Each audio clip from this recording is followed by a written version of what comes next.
In 1820, the ratio between the income of the top and bottom 20% of the world's population was 3 to 1. By 1991, it was 86 to 1.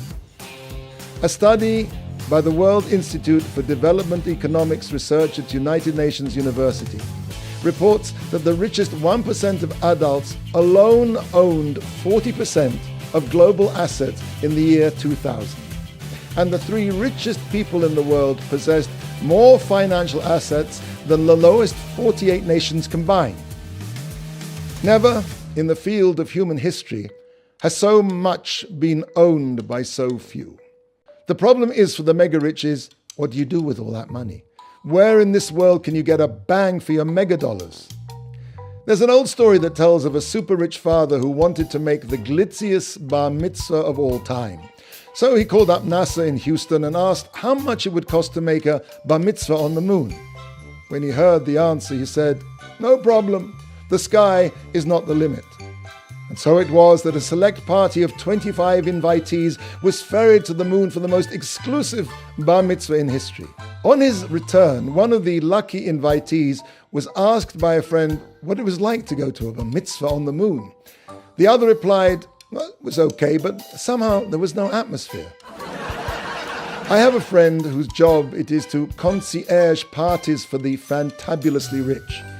He told me once that he booked Stevie Wonder to play at a private party for no more than 6 people, fee $1.25 million. Now, but that was just, of course, Stevie's take-home stipend. In addition to that, there was the private jet transport, super luxury housing for Stevie and the band, and of course, food.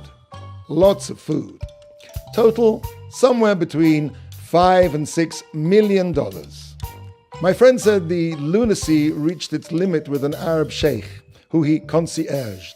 This Arab sheikh, when he came to New York City, everything had to be gold. The limousine had to be gold, the taps in the bathroom had to be gold, the gold had to be gold everywhere. The crowning lunacy was the sheikh's fantasy to fish with a golden fishing rod for goldfish in the Hudson River.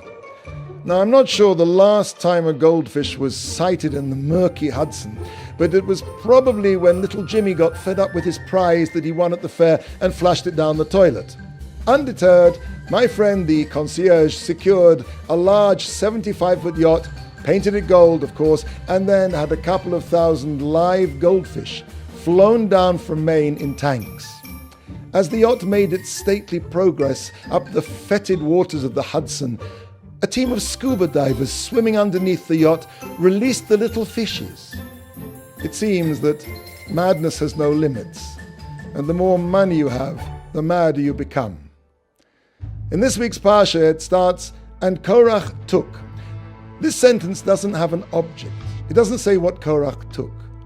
Rather, Korach was so invested in the desire to take that despite his enormous wisdom, status, and wealth, he staged a totally self-seeking rebellion against Moshe. How apt that Korach's voracious desire to engulf and devour led to the earth itself opening up and devouring him.